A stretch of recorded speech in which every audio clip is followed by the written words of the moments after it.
भागवत कथा के और कथा के श्रोता कौन है ये सुनो। तो श्री प्रियादास जी महाराज उनके मन में आई कि मैं 84 कोस यात्रा करूं।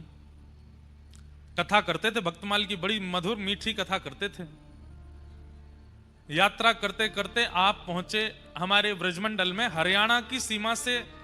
जब आप दिल्ली से वृंदावन जाते हैं तो हरियाणा की सीमा पर व्रज का क्षेत्र जो पहला आता है उसका नाम है होडल।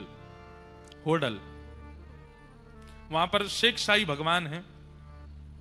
उसके बाद आता कोसी कला, ठाकुर जी के नंद बाबा का खजाना कोस वहां विराजमान था, इसलिए उसको कोसी कला कहते हैं। तो जैसे ही श्री प्रियादास जी महाराज 84 कोस यात्रा करते हुए होडल पहुंचे तो होडल में एक लाल जी महाराज विराजते थे, श्री लाल बाबा। उनके यहां जैसे ही प्रियादास जी ने प्रणाम किया तो लाल बाबा महाराज बोले, बड़ी कृपा, आप श्री प्रियादास जी हैं ना? बोले हाँ। आपने भक्तमाल का विस्तार किया है ना? बोले भगवत कृपा से किया है। बोले प्रभु कहा कर रहे हो? बोले मैं तो 84 कोस यात्रा कर रहा हूं। बोले कृपा कर दो। बोले कहा, मेरे ठाकुर जी बहुत दिना है कथा सुनवे को बड़े तरस रहे हैं, आप कछु दिना यहीं विराज करके भक्तमाल की कथा सुनाओ। प्रियादास जी महाराज बड़े प्रसन्न हो गए। बड़े सुंदर ठाकुर जी के सन्मुख प्रियादास जी ने अपनो आसन लगायो, कथा सुनानी प्रारंभ करी भक्तमाल की। 1 दिन 2 दिन 3, भक्तमाल जी का नियम नहीं है 7 दिन की 10 दिन की, जितनी साल भर भी करते रहोगे तो भी पूरी नहीं होंगी, इतने भक्तों के चरित्र हैं। 7 दिन हो गए कथा को। धीरे धीरे इतनी भीड़ होने लगी, अब तो गांव के लोग, बाहर के लोग, यात्रा करने वाले लोग सब इकट्ठे हो गए लाल बाबा महाराज के स्थान पर।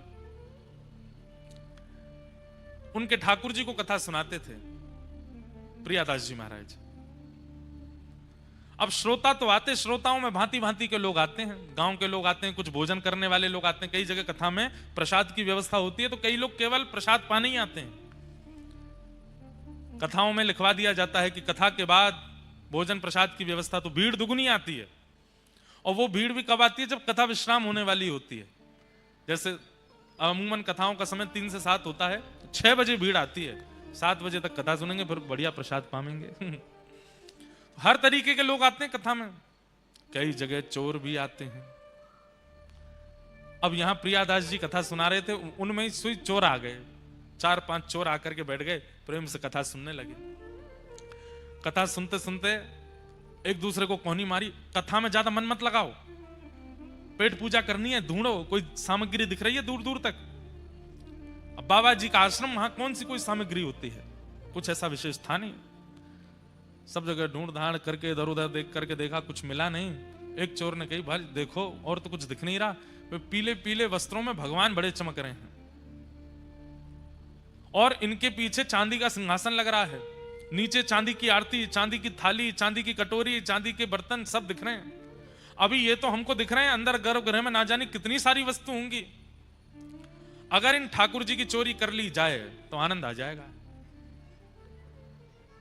सब ने मंत्रणा करी, कैसे करें? बोले उसके लिए तो एक काम करो, कथा के बाद प्रसाद पाके यहीं आश्रम में पोंछा बर्तन करो, ऐसा दिखाओ कि हम सेवक हैं, कथा सुन के सेवा भी कर रहे हैं, तो महाराज जी रुकने की अनुमति दे देंगे।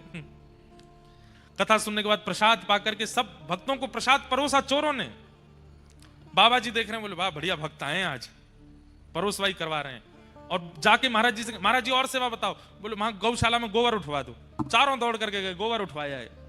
और सेवा बताओ। बोले बर्तन सब झूठे हो गए, बड़ी बड़ी कढ़ाई सामग्री बनी, हम धो देते हैं, तुरंत धो धा दे। महाराज जी बड़े प्रसन्न। अरे भैया तुम कहां जाओगे? आश्रम में तुमको गद्दा दे देते हैं, यहीं सो जाओ। अरे महाराज जी बड़ी कृपा आपकी। चारों चोर वहीं सो गए। रात में जैसे ही सब गहरी निद्रा में सोए, चारों चोर उठे। अब वो तो चोर हैं, ताला वाला खोलना सब उनको आता है। गर्भगृह में प्रवेश कर गए। गर्भगृह में प्रवेश करके सबसे पहले तो बोरी में सारे बर्तन रखे, आरती रखी, आचमनी रखी, लोटा रखे, सारे सामान रखते जा रहे हैं। फिर कोई नई वस्तु दिख जाए उसको धर लें। ठाकुर जी उठा के नीचे धर दिए, सिंहासन भी धर लिया बोरी में। जाते जाते मन में सोचे, सब चीज ले ले, ये ठाकुर जी को काय को छोड़ रहे, उनको भी ले चलो। जैसे ही ठाकुर जी बोरी में धरे, बांध करके ले जाने लगे। सुबह होने से पहले सब सामग्री बांट बटोर करके और मंदिर में यथावत ताला पर्दा लगा के सब चले गए चोर।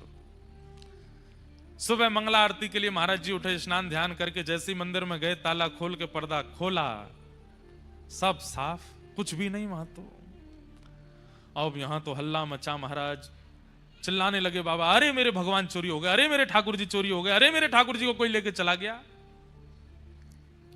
प्रियादास जी महाराज उठ करके संध्या आदि कर रहे थे, उनके कान में आवाज गई, उठ करके कहावे हो कहावे हो। बोले अरे ठाकुर जी को चोरी कर ले गए कोई। मंदिर में जाके देखा, पूरे सब वैष्णवों में हल्ला मच गया, ठाकुर जी चोरी हो गए। प्रियादास जी महाराज तो वहीं बैठ करके रोने लगे और रोते रोते मन में विचार करने लगे, मेरी कथा अच्छी नहीं लगी ठाकुर जी को, इसलिए भाग गए यहां से। अगर कथा भाई होती, भैया हल्ला मत करो, चोर नहीं लेके गए हैं। चोर की क्या सामर्थ्य जो ठाकुर जी को लेकर चला जाए। ठाकुर जी को कथा इतनी चुभ रही थी कि अपने आप चोरों को बुला के उनके संग बैठ के चले गए ठाकुर जी। मेरी कथा के कारण हुआ। यदि मैं 84 कोस यात्रा करता रहता, कथा करने यहां नहीं रुकता, और मुझे भी थोड़ा सा मन में आ गया था कि मैं भी कथा वक्ता हूं, ठाकुर जी मेरी कथा सुनते हैं, इसीलिए ठाकुर जी चले गए। प्रियादास जी रोने लगे। और वहां स्थिति क्या चोरों की, चोर गए किलोमीटरों दूर दौड़ते हुए कि कहीं पीछे से कोई आ नहीं जाए, और एकांत में कहीं जाकर के अपना जो उनका ठिकाना था वहां पहुंच गए। पहुंच करके बोरी वगैरह नीचे धरी, नीचे धर के सब सामान वामान सब बाहर निकाल दिया। थक गए थे, कुछ भोजन प्रसाद पाया, बोले भैया सो जाओ, अब तो रात भर हम सोए नहीं है, थोड़ी देर 1 आध घंटा सो लें, उसके बाद चोरी का जितना सामान है सब आपस में बांट लेंगे। चारों चोर जैसे ही सोए, नींद आते ही जिन ठाकुर जी को चोरी करके ले गए वो तुरंत इनके स्वप्न में, चारों के स्वप्न में एक साथ प्रकट हुए, और प्रकट होकर के बिल्कुल क्रोध में भर के देखने लगे। ये चारों अपने ही स्वप्न में थर थर कांपे। बोले आप कौन? बोले मैं वही हूं जाको तुम बोरी में बांध के लाए हो, बोरी में धर के लाए हो, मैं वही हूं। अरे आप इतने क्रोधी क्यों हो रहे हैं? बोले अरे 1 दुख 2 दुख 3 दुख 4 दुख 5 दुख देता होगा व्यक्ति, तुमने तो मुझे असंख्य दुख दिया है, इतना दुख दिया है, इतना कष्ट दिया है, अभी जहां तुम सो रहे हो वहीं पृथ्वी फटेगी और तुम तीनों रसातल में जाके गिरोगे। हमने क्या किया ठाकुर जी? अरे रात्रि से चोरी किए हो, कुछ खिलाया नहीं पिलाया नहीं, सुबह से भूखो प्यासो बैठो हूं मैं, बोरी में बांध के लिए आए हो, स्वयं ने भोजन प्रसाद पा के सो गए हो। और भोजन प्रसाद तो बहुत दूर की बात रही, वहां में प्रेम से कथा सुनना था। 7 दिन से इतनी बढ़िया लीला चरित्र भक्तों की सुना रहे थे श्री प्रियादास जी महाराज, और तुम लोग वहां से मुझे ले आए। अभी मध्याह्न का समय हुआ है, कथा प्रारंभ होने में 2 घंटे बचे हैं, जो समय से कथा शुरू होती है। मैं तुम्हें कह रहा हूं कि तुम सोच नहीं पाओगे इतना बुरा करूंगा तुम चारों के साथ में। अभी इसी वक्त